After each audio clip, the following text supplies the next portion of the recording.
Meet devout Sikh Avtar Singh Mauni, whose gigantic turban might just be a record breaker. Avtar claims his headgear weighs 100 pounds and stretches 645 metres when unwrapped. And if it's confirmed, the religious garment will overtake the current Guinness World Record holder, Major Singh, whose turban measures 400 metres in length. Here in the town of Patiala, northern India, Avtar, who has worn a turban since the age of 10, spends hours wrapping the garment before visiting his local temple. But over the last 16 years, he's gradually decided to increase its size. ਪਹਿਲਾਂ ਮੈਂ 151 metre, ਫਿਰ ਮੈਂ 250 metre, ਫਿਰ 100 Waheguru 365 metre, ਹੁਣ ਇਸ time 645 metre ਦਮਾਲਾ, ਜਿਹੜਾ ਮਹਾਰਾਜ ਦੀ ਕਿਰਪਾ ਨਾਲ ਜਿਹਦੀ ਲੰਬਾਈ, ਜਿਹਦੀ ਕੀਮਤ 32,000 ਕੱਪੜੇ ਦੀ ਬਣਦੀ ਹੈ, ਉਹਨੂੰ ਪਤਾ ਚਾੜੀ ਜਾਓ, ਚਾੜ ਕੇ ਜਿੰਨਾ ਉੱਚਾ ਹੱਥ ਜਾਂਦਾ ਨਾ, ਇੰਨਾ ਉੱਚਾ ਦਮਾਲਾ ਲੈ ਜਾਓ ਆਪਣਾ। ਪਹਿਲਾਂ ਹੀ ਇੱਕੋ ਹੀ ਦਮਾਲਾ, ਪਹਿਲਾਂ ਥੱਲਿਓਂ ਤਾਂ ਨੂੰ, ਤਾਂ ਤੋਂ ਠਾਂ ਨੂੰ, ਠਾਂ ਤੋਂ ਫੇਰ ਤਾਂ ਨੂੰ, ਬਸ ਮੰਜ਼ਲਾਂ ਵਾਲਾ ਹਿਸਾਬ ਆ। ਜਿਵੇਂ ਗੁੰਮਟ ਬਣਦਾ ਨਾ ਦਰਬਾਰ ਦਾ ਮੰਜ਼ਲਾਂ ਦੇ ਨਾਲ, ਐਦਾਂ ਮੰਜ਼ਲਾਂ ਤਿਆਰ ਕਰਕੇ ਦਮਾਲਾ ਇਹ ਇੱਦਾਂ ਹੀ ਸਜਦਾ ਵਾ, ਕੱਲਾ ਪੇਜ ਸੀ ਆ। And it's not just the wrapping process the 60-year-old has to think about. ਇਹ ਸ਼ਾਸਤਰ ਨੇ ਕੇਸਾਂ ਦੱਸੇ ਆਏ ਹੋਏ, ਜਿਨ੍ਹਾਂ ਦਾ ਵਜਨ ਦਮਾਲਿਆਂ ਦਾ ਪਾ ਕੇ ਚੱਕਰ ਚੰਦ ਤੋੜੇ, ਅਤੇ ਮਹਾਰਾਜ ਦੀ ਕਿਰਪਾ ਦੇ ਨਾਲ ਇਹਨਾਂ ਦਾ ਵਜਨ 80 ਤੇ 5 85 ਕਿਲੋ ਬਣਦਾ ਵਾ, ਤੇ ਵਿੱਚ 55 ਕਿਲੋ 50 ਕਿਲੋ ਸ਼ਾਸਤਰ ਹੀ ਹੋਣੇ ਆ ਕੇਸਾਂ ਦੇ ਵਿੱਚ। ਜਿਹੜੇ ਆ ਕੜੇ, ਕੋਈ ਭਾਰ ਮਹਿਸੂਸ ਨਹੀਂ ਮੈਨੂੰ, ਕੋਈ ਗਰਮੀ ਨਹੀਂ, ਕੋਈ ਪ੍ਰੋਬਲਮ ਨਹੀਂ, ਮੇਰੇ ਕੋਈ ਫੋੜਾ ਫੈਂਸੀ ਨਹੀਂ, ਮੈਨੂੰ ਕੋਈ ਬਿਮਾਰੀ ਨਹੀਂ ਲੱਗੀ ਹੋਈ। Finally ready for his daily visit to the local temple, Avtar adopts the only mode of transport that can accommodate his turban, a motorbike. Inevitably, his unusual look attracts attention around the Punjab. ਇਹਨਾਂ ਨੂੰ ਮਿਲਦੇ ਜੀ, ਮੈਂ ਇਹਨਾਂ ਨੂੰ ਪਹਿਲੀ ਵਾਰੀ ਦੇਖਿਆ ਜੀ। ਹਾਂਜੀ, ਚਲੋ ਅਸੀਂ ਤਾਂ ਇਹਨਾਂ ਨੂੰ ਹੁਣ ਮੈਂ ਤੁਹਾਨੂੰ ਦੇਖ ਕੇ ਹੀ ਆ ਗਿਆ ਵੀ ਬਾਬਾ ਜੀ ਬਹੁਤ, ਮੈਂ ਤਾਂ ਵਿਆਖਿਆ ਸੁਣ ਚੱਲਿਆ था जी, तो बाबा जी का बहुत स्वरूप अच्छा लगा, मैं तो करके जानू वो चले गए। हमने बाबा जी से पूछा कि बाबा जी आप इतनी बड़ी दस्तार कैसे लेके घूमते हो, लेकिन बाबा जी ने बताया कि ये तो मेरे लिए कुछ भी नहीं है, ये तो एक थोड़ा सा एक जैसे कमल का फूल होता है वैसे में मुझे लग रहा है कि। But the attention is not always appreciated, and Avtar would rather people spoke to him than just stared. ਉਹ ਤਾਂ ਇੰਨਾ ਟਾਂਟਾਂ ਲੱਗ ਜਾਂਦਾ ਫੋਟੋਆਂ ਖਿੱਚਣ ਦਾ, ਫੋਟੋ ਮੈਨੂੰ 6 ਘੰਟੇ ਪੱਗ ਬੰਨਣ ਨੂੰ ਲੱਗਦੇ ਆ, ਇਹ ਭਈਏ ਬਣ ਕੇ ਫੋਟੋ ਮਿੰਟ 'ਚ ਖਿੱਚ ਕੇ ਭੱਜ ਜਾਂਦੇ ਆ। Avtar's turban has won him admiration across the state, but he has no plans to stop adding to it, wearing it whatever the strain. ਦੀ ਕਿਰਪਾ ਦੇ ਨਾਲ ਜਿੰਨਾ ਕੁ ਬਲ ਹੈਗਾ, ਜਿੰਨੀ ਦੇਰ ਬਲ ਦੇਣਗੇ ਸਜਾਵਾਂਗੇ।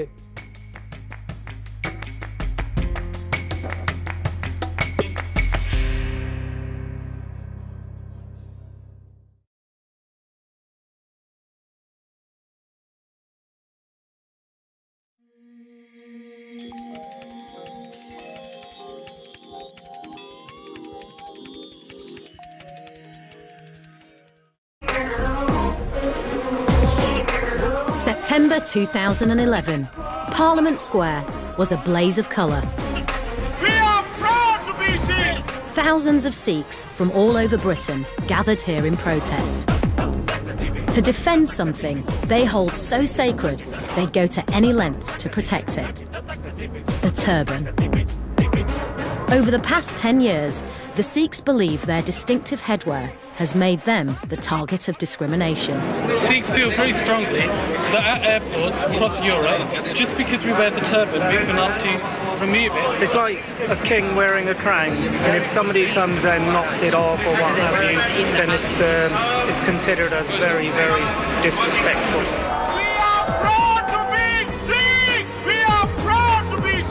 It's a problem Sikhs believe was born out of the terrorist attacks of the 21st century. At the time of 9/11, bin Laden's image was shown on all the television pictures again and again and repeated, and he was a hate figure. He wore a turban. 9/11 changed everything because the Sikhs so often found themselves mistaken for Muslims precisely because they were wearing turbans. A young local youth came round and he said, "Are you Al-Qaeda?" And I was really shocked So just what does the turban really mean for Sikhs? This is the story of one of the most sacred symbols of the Sikh faith. From its origins in Mughal India, through the battlegrounds of Europe. I was dragged out of the aircraft. My first concern was my turban. To the struggle of British Sikhs for the right to wear it without fear. So we're never likely to see a turban on a Wolverhampton bus. It is most unlikely in the present circumstances. To be forced to remove one's turban is like receiving a deep spiritual wound. It is the lifeline of a Sikh. And we'll discover just why the Sikhs consider it so important they'd even risk their lives for it. A Sikh would die for the turban, without question. No turban, no Sikh.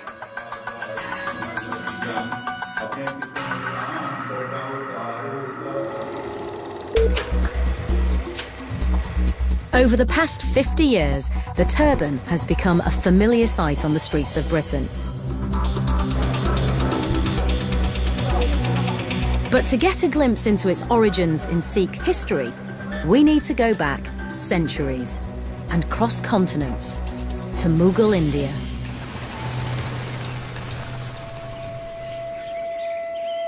The Sikh faith was founded in the 15th century by Guru Nanak. It was a time when India was fraught with religious division. Muslim against Hindu, caste against caste. But the Guru stressed the belief in one God and the equality of all.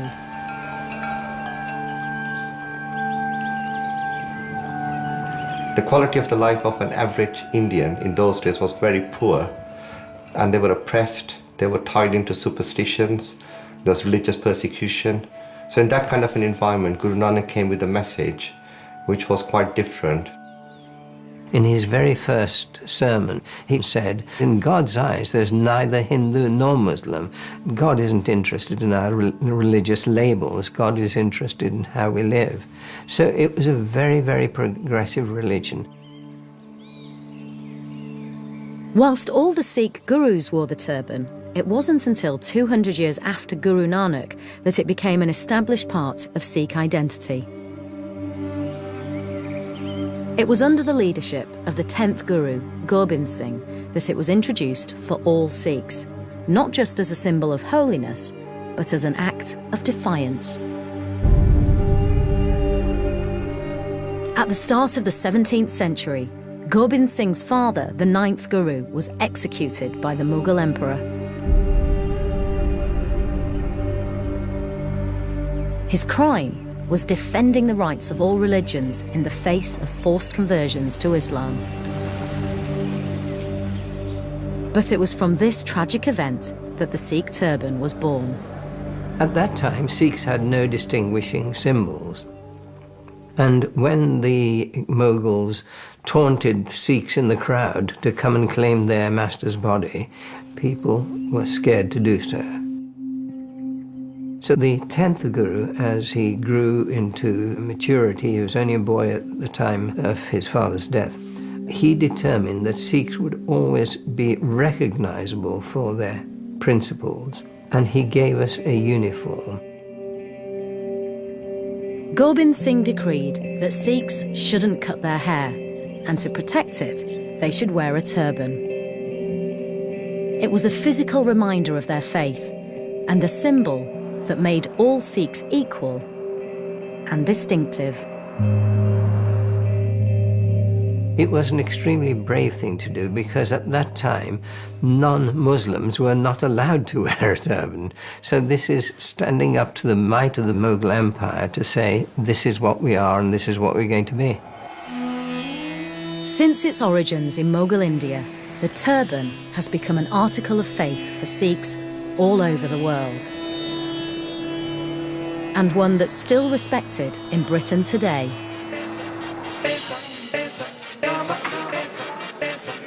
Turbans come in different colours, shapes and sizes, and they're important throughout a Sikh's life. When a child reaches a certain age, there's a formal ceremony to tie the turban. And this is often done by the mother's brothers. And when a Sikh dies, he dies wearing a turban. So when he's cremated, he's actually wearing a turban. For all Sikhs, however they choose to wear it, the turban is a key symbol of their religious identity. My turban represents who I am. It makes me feel like I can conquer the world. It gives me a unique identity to stand out in front of many people. Obviously, because immediately you look different, you've got to live by certain standards. I mean, you don't want to be swearing, you don't want to be doing bad things. So it encourages you to try to, stay on the right path. The turban is our crown. It sits quite proudly on the top of our heads, and it says to the world, I am a sovereign, I'm an independent person, I am a Sikh. Sikhs in Britain today are able to wear their turbans freely. But that's not always been the case. The story of the turban in this country is a turbulent one, in which Sikh courage and resolve has often been called upon. When the British ruled India in the 19th century, the turban would have been a common sight. But it wasn't until the early 20th century that it began to make its first appearances in Britain. Clearly there were plenty of people from Britain in India who would have observed the turban there and have begun to have been familiar with it. But as far as in Britain itself, I think the immediate consciousness of the Sikh turban would have come about during the course of the First World War. In 1914, British forces took a huge number of casualties fighting in France. The only army that could reinforce them, and that was as big and as well trained, was the British Indian Army. Indian troops took up their places on the Western Front. Although the Sikhs only made up 2% of India's population, they formed 10% of its army. Amongst the 1 million Indians fighting, 100,000 were Sikhs. And the turban was so important for them that in order to continue wearing it, they were prepared to put their own lives in danger. Of course, there was always a problem with the turban and modern warfare. The moment we moved into the trenches in the First World War, tin hats were necessary for very, very obvious reasons. But the Sikhs said, we can't take off our turbans because our hair needs protection, and a tin hat with leather inside it is the last thing we are going to put on our heads. As far as we are concerned, these turbans are adequate protection for us. I think they regarded them as somewhat magical. It should keep the bullets away. It was an act of defiance the army accepted and even encouraged. You'd expect that there'd be pressure from the army for Sikhs not to wear a turban. In fact, it was the opposite. The last war that the British had fought in India was against the Sikhs, and it was very evenly balanced, the conflict, and the British just won. But they had huge respect for the fighting qualities and integrity of Sikhs. And when Sikhs were recruited into the armed services, the British would insist that they must wear a turban and the other symbols of their faith. There were stories of British officers coming back and saying they saw Sikhs picking bullets out of their turbans. And one even said maybe all British officers should adopt the turban. So that's how effective it was. 20 years later, with the outbreak of the Second World War, the Sikhs once more came to Britain's aid. England asks a question when danger's nigh. Will the sons of India your foes defy? Will we fight for England? Yes, until we die. That is India's reply. And one of the first to join up was Mahinder Singh Puji, a Sikh pilot in the RAF. He passed away in 2010, but in his last interview, he revealed just how important his turban was to him when his plane was hit by a German fighter. Black smoke from the engine started coming. Oil started coming out. At about 8,000 feet, I thought I wouldn't make it. And then I saw the white cliffs of Dover. So I was so happy about it and continued to glide. And I just crashed onto the ground. I was dragged out of the aircraft. People saying, oh, he's still alive, he's still alive. I could hear them, but I had my eyes closed because of the fire. At that stage, my first concern was my turban. I just put my hands on my turban to see that it is still there. And my hands were full of blood. So there was a serious injury on at my head. And it made me feel at that time that perhaps turban has helped me. In wartime London, such shows of bravery and loyalty touched British hearts. I was treated as a very important person, VIP. That was especially because people here had never seen an Air Force officer with a turban. And wherever I went, they felt very sort of obliged. They said, oh, you're fighting for us. I stood in a queue trying to see the Gone with the Wind film. And when I went to the ticket counter, the girl there, she said, you don't have to buy a ticket, sir. You can go in. I wrote to my father, I says, no one could better place to die than a place here. See, because these are the people who love me and respect me.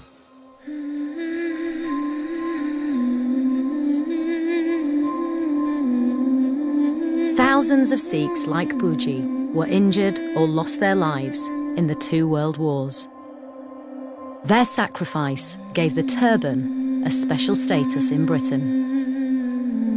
During the Second World War and afterwards, the turban was seen as a symbol of loyalty to the British Empire, and the British showed respect for the turban because they surmised if someone is true to their faith, they will be true to the greater society and to the armed services. This is the first time that the world-famous Sikhs have taken part in a tattoo in the United Kingdom.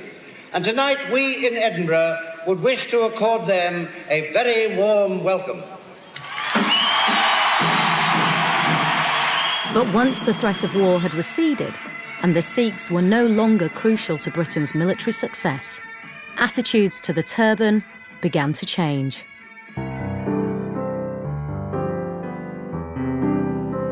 From the late 40s, Sikhs from India and East Africa began flocking to Britain to start a new life. There were 2 reasons for such an influx of Sikhs or Indians. The first reason was Britain had just come out of the war and there was a labour shortage. So they invited people from former colonies, which included India, to come and help rebuild the country.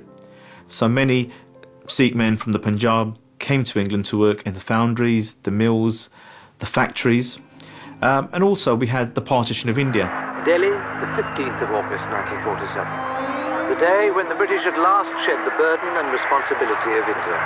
In 1947, India gained independence from Britain and was divided in 2. India and the new country of Pakistan. But the Punjab, the traditional home of most Sikhs, lay on the border and was split between them. Many Sikhs stranded in Muslim Pakistan fled. They had to leave their homes. Some came and settled in places like Delhi. Others thought, here's an opportunity, let's go and see something of this mother country of ours.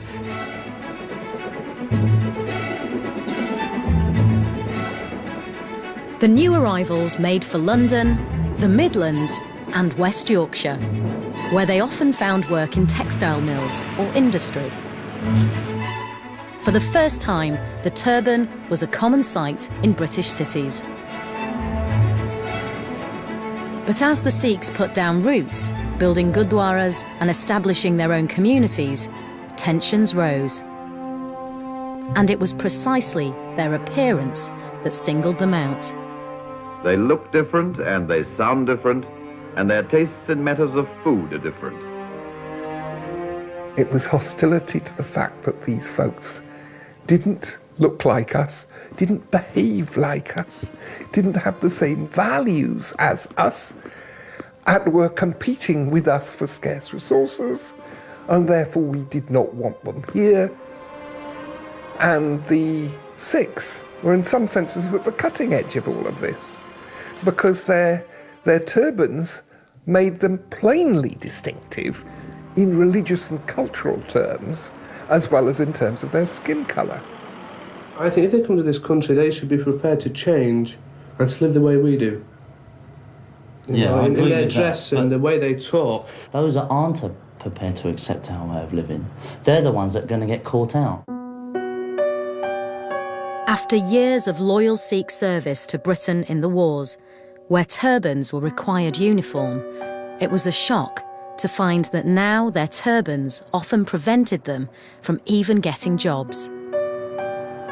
Some British companies refused to employ Sikhs unless they agreed to stop wearing their turbans and cut their hair. Surjit Singh Uppal came to Britain in 1961 and, like many others, felt pressure to conform.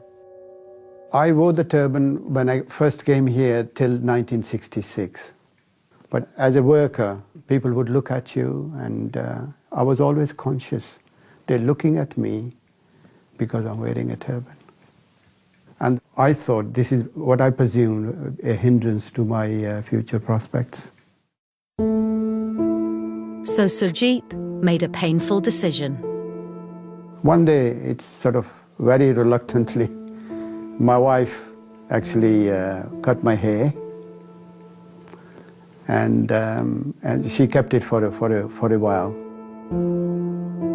I felt bare, something is missing. You lost something which is part of you.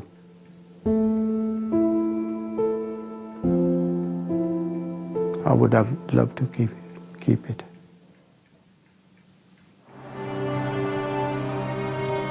Within a decade, the turban in Britain had been transformed from a symbol of loyalty to one of shame.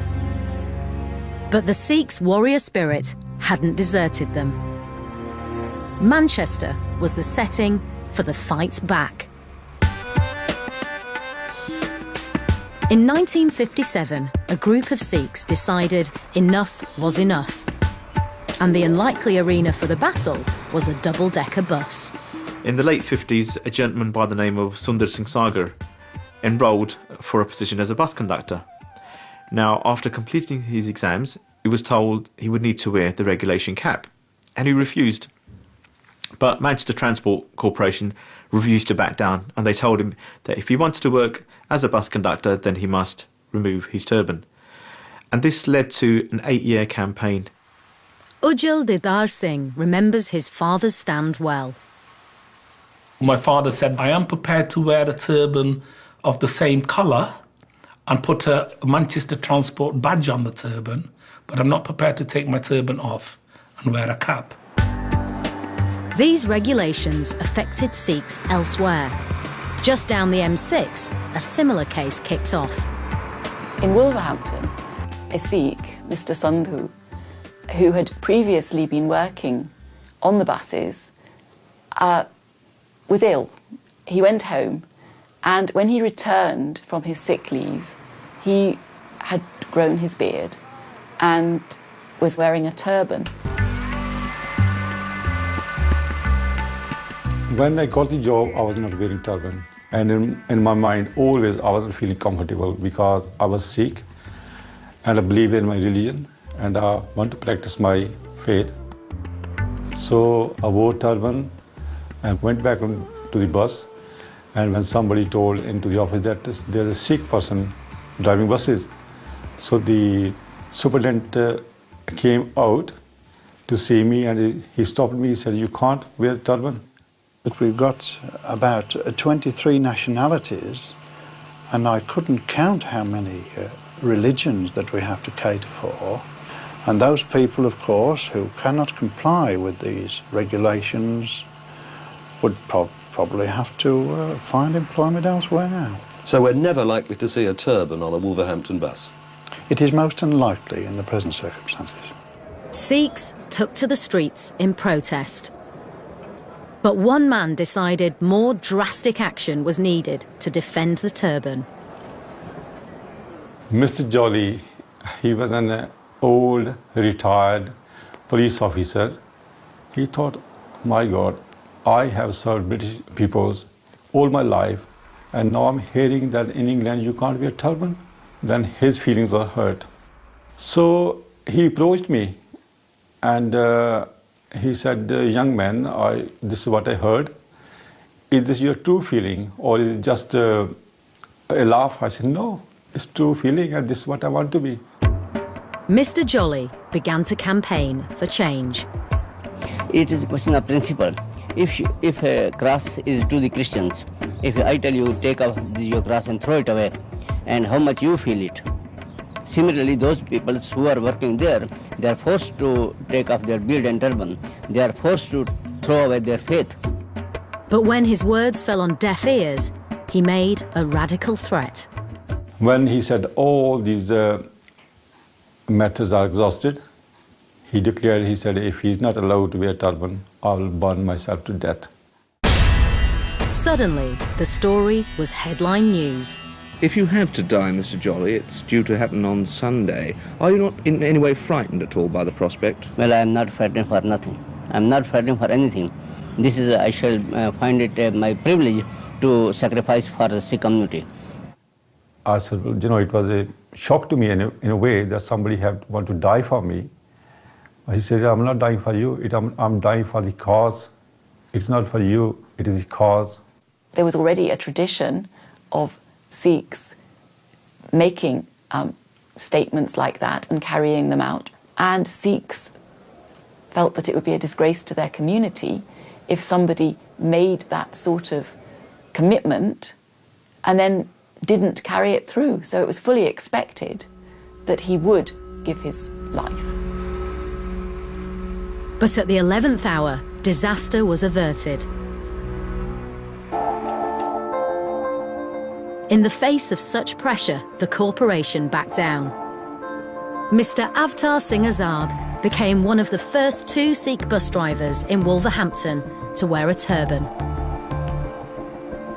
The manager, Mr. Butler, called us that he said the corporation changed the rules. We can wear the turban now. This is the turban, actually, the blue color we suggested. He supplied us the turban from the corporation. He gave us the free turban to wear on the buses. It seemed to be a triumph for the turban. But the extreme tactics used by Mr. Jolly caused controversy, even amongst Sikhs themselves. In Manchester, the Sikhs had also had success, using diplomatic means. My father didn't agree with any form of threatening behaviour to achieve his goals, because he was a great believer in following procedure and political lines. His feeling was that the threats might actually alienate the local communities against the Sikhs, and that the Sikhs may seem to be radical people, which obviously we're not. And in Wolverhampton, such fears were proved right. The public were dismayed. They were dismayed that there should have been what seemed to be a climb down at gunpoint. I mean, with the fear that somebody was going to become a martyr. And so they expressed their indignation in letters to the press. That doesn't mean that they were all hostile to Sikhs as such or to the turban, but they certainly felt that this was no way for issues to be resolved responsibly.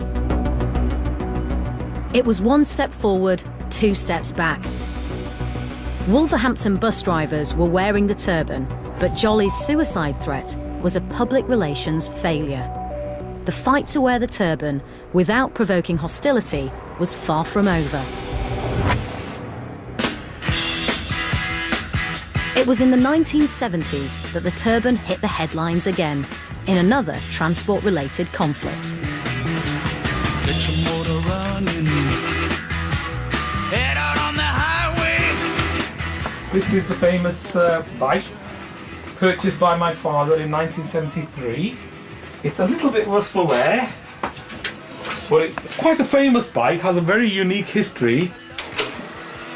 In June 1973, it became illegal to ride a motorcycle without wearing a helmet. It was a law which transformed all turban-wearing motorcyclists from harmless bikers into criminals. Dr. Seat is an honest, law-abiding man. Don't give me all that rubbish about him being a law-abiding citizen. I mean, look at him now, look, he's riding that bike without a crash helmet. Biking Sikhs all over the country rode into trouble. Born to be wild. I know it is an offence to ride a motorcycle without a crash helmet, and you'll be reported for that offence. One of the lawbreakers was Sundar Singh Sagar.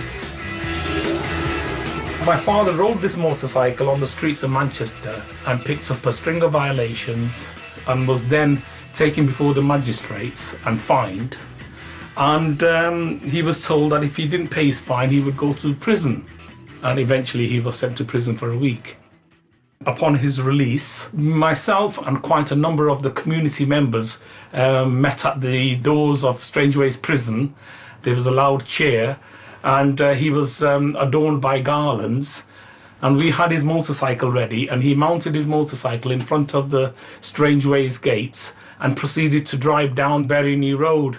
And in the short distance of about 1 kilometre, I think he was given traffic violation tickets, I think on 7 or 8 occasions.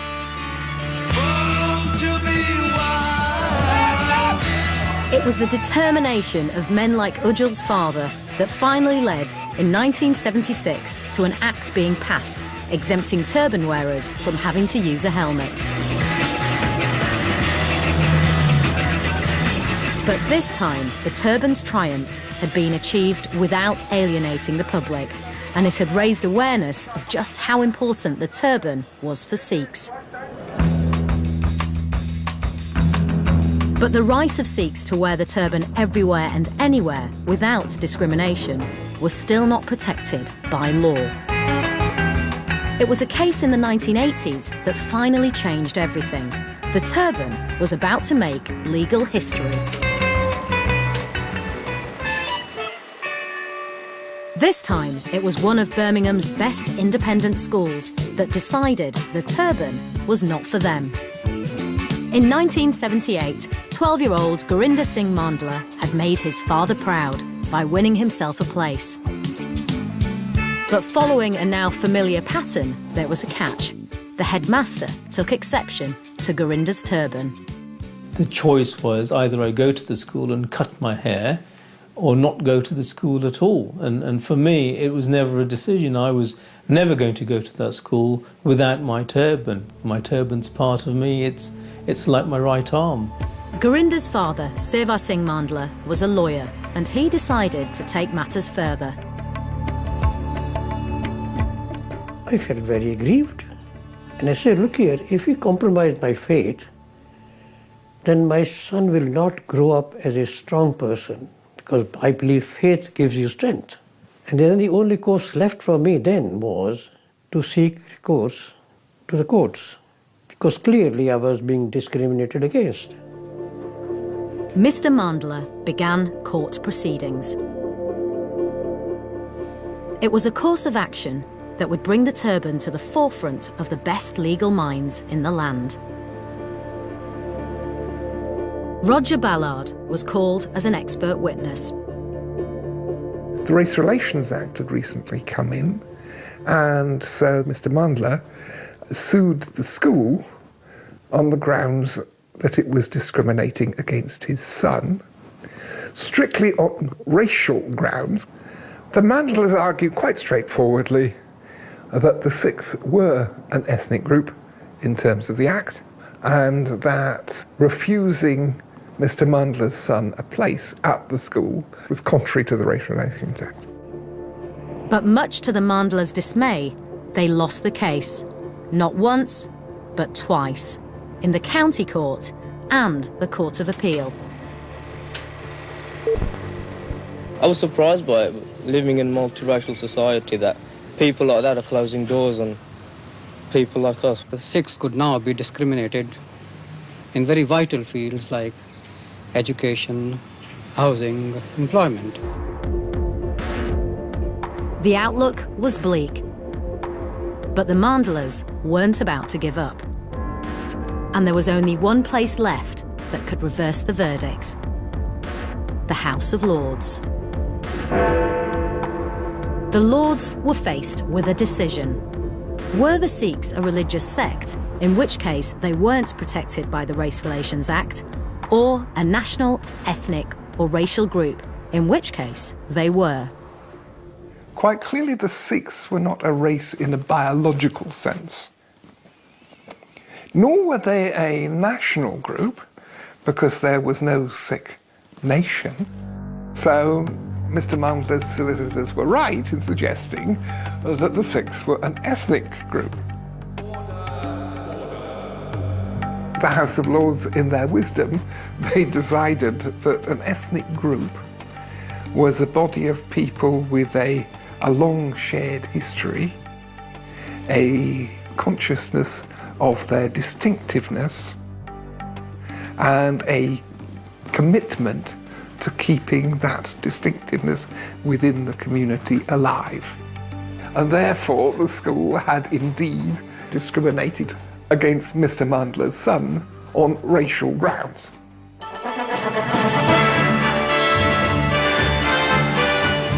Five law lords have ruled that a Birmingham headmaster broke the law by refusing to allow a Sikh boy to wear a turban for school. After a campaign that had lasted 5 years, it was a victory for the Mandlas and for the turban. I was overjoyed. I was overjoyed, not for myself, but for the community. I feel privileged that I was part of it. I think the Sikhs collectively showed that the will of the people can ensure that the right to self-worth, the right to one's identity, is now enshrined and protected. The Mandla case changed everything for Sikhs in Britain. Their right to wear the turban in any walk of life was now protected for the first time by law.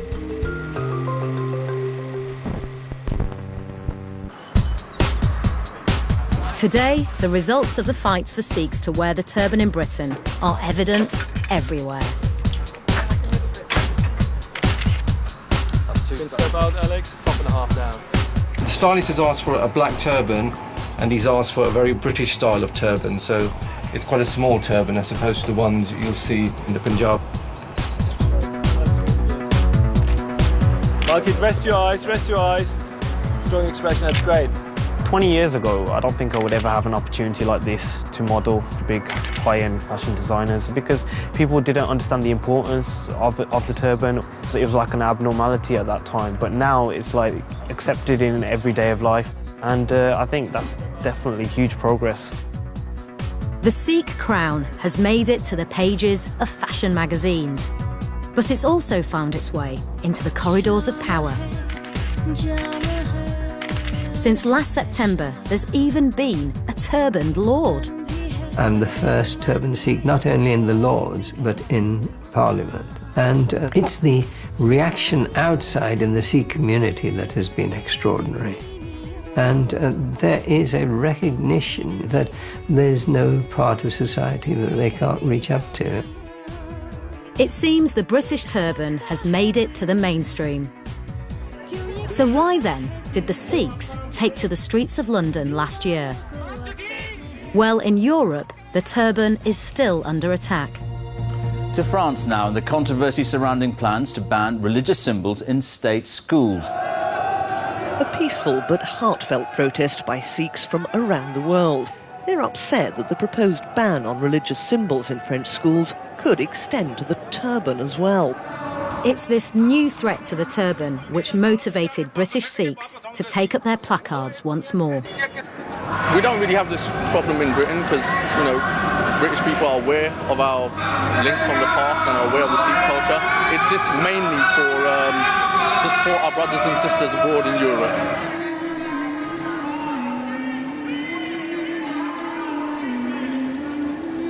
The fight for the turban hasn't just been about the right to don elaborate headwear.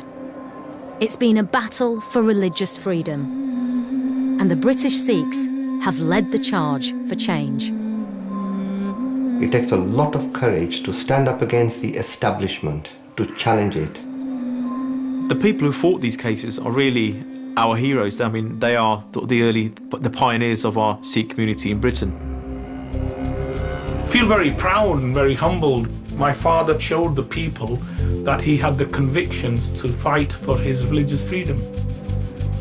The turban is certainly more assured of its future in Great Britain because of that history of what Sikhs have achieved. I feel immensely proud of wearing my turban in this country. I remember the time when I was turned down from a job of managing a coal mine because I wore a turban, to being here in the House of Lords. And it's a reflection not on my ability, the reflection is on the huge change in British society over those years. That is something that I hope will be exported all over the world.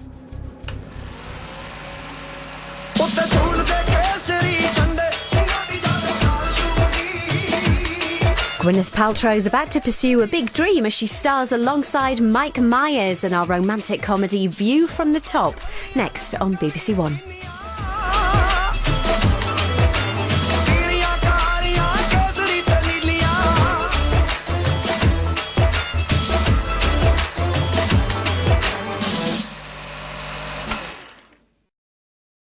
Just recondition the mindsets just a little bit and focus on, it ain't about being a savage, it ain't about being a thug, man. We come from royalty. We kings.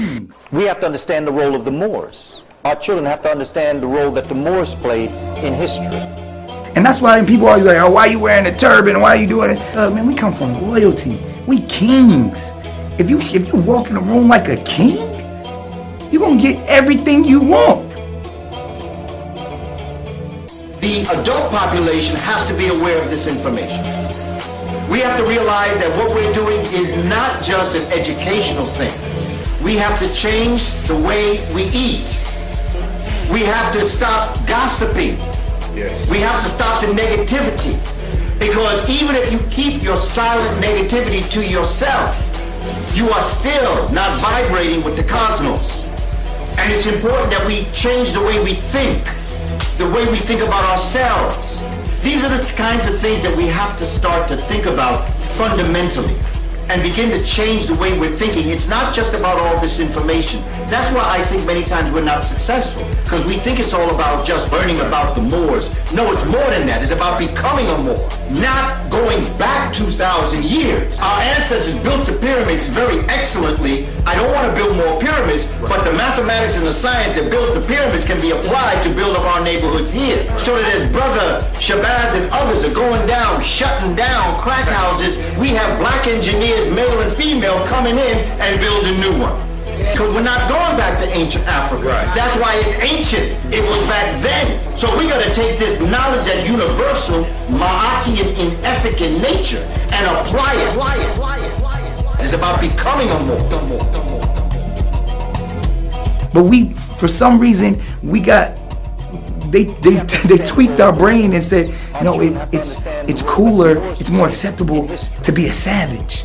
It's more acceptable to be a thug. That's what you want. You got to go to prison. That's your rite of passage. If we could just change the mindset just a little bit, because we know what we got. We know how powerful we